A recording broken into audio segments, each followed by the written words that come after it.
നമസ്കാരം. Indian premier ലീഗിന്റെ 2025 സീസണിൽ എല്ലാവരും ഉറ്റുനോക്കിയിരുന്ന സീനിയർ താരമാണ് ഫാഫ് ഡുപ്ലസീസ്. മുൻ ദക്ഷിണാഫ്രിക്കൻ നായകനായിരുന്ന ഡുപ്ലസി അവസാന സീസണിൽ RCBയുടെ നായകനായിരുന്നു. എന്നാൽ ഇത്തവണ RCB നിലനിർത്താതിരുന്നതോടെ ഫാഫ് ഡുപ്ലസീസ് മെഗാ ലേലത്തിലേക്ക് എത്തിപ്പെടുകയായിരുന്നു. രണ്ടാം ദിനം ലേലത്തിലേക്ക് എത്തിയ ഡുപ്ലസീസിനെ ആരും വാങ്ങാൻ തയ്യാറായിരുന്നില്ല. CSK ഡുപ്ലസീസിനായി രംഗത്തെത്തുമെന്ന് കരുതി എങ്കിലും ആരും വലിയ താല്പര്യം കാട്ടിയില്ല. ഇതോടെ ഡുപ്ലസീസ് അൺസോൾഡ് ആകുമെന്ന് തോന്നിപ്പിച്ചെങ്കിലും അവസാന നിമിഷം ഡൽഹി ക്യാപിറ്റൽസ് 2 കോടി രൂപയ്ക്ക് ഫാഫ് ഡുപ്ലസീസിനെ വാങ്ങുകയായിരുന്നു. ഡുപ്ലസീസിന്റെ വരവ് ഡൽഹിക്ക് ഗുണം ചെയ്യുമെന്ന് ഉറപ്പാണ്. അടിസ്ഥാന വിലയ്ക്ക് താരത്തെ റാഞ്ചിയത് ഡൽഹിക്ക് കരുത്താകുമെന്നതിൽ തർക്കമില്ലാത്ത കാര്യമാണ്. ഇപ്പോഴും മികച്ച ഫിറ്റ്നസ് ഉള്ള താരം ആണ് ഫാഫ് ഡുപ്ലസീസ്.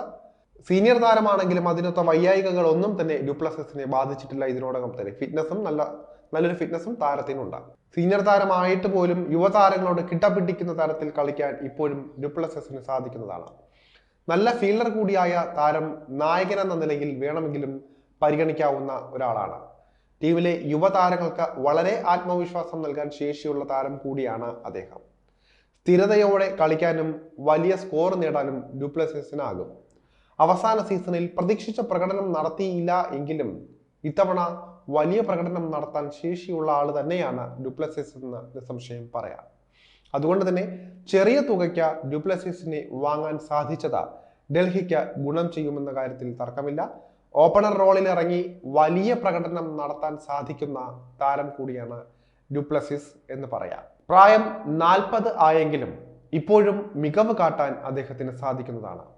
145 IPL മത്സരം കളിച്ച 35.99 ശരാശരിയിൽ 4571 റൺസാണ് ഡുപ്ലസീസ് നേടിയിരിക്കുന്നത്. 37 അർദ്ധ സെഞ്ചുറി നേടിയെങ്കിലും ഒരു തവണ പോലും സെഞ്ചുറി നേടാൻ ഡുപ്ലസീസിന് സാധിച്ചിട്ടില്ല. ഇത്തവണ ഒരുപക്ഷെ പ്രായം പരിഗണിച്ചായിരിക്കും പല വമ്പന്മാരും ഡുപ്ലസീസിനായി കാര്യമായി രംഗത്തെത്താതിരുന്നത് എന്നാണ് പറയപ്പെടുന്നത്. എന്തായാലും ഡുപ്ലസീസിനെ 2 കോടി രൂപയ്ക്ക് വാങ്ങിയത് ഡൽഹിക്ക് തികച്ചും ലോട്ടറി തന്നെയാണ് എന്ന് തന്നെ പറയേണ്ടിയിരിക്കുന്നു. അതുപോലെ തന്നെ രണ്ടാം ദിവസത്തിലെ മറ്റ് ലേലങ്ങളിൽ രണ്ടാം ദിനത്തിലെ ലേലത്തിൽ മറ്റു ചില സൂപ്പർ താരങ്ങളെ പ്രമുഖർ ചെറിയ തുകയ്ക്ക് വാങ്ങിയിട്ടുണ്ട്.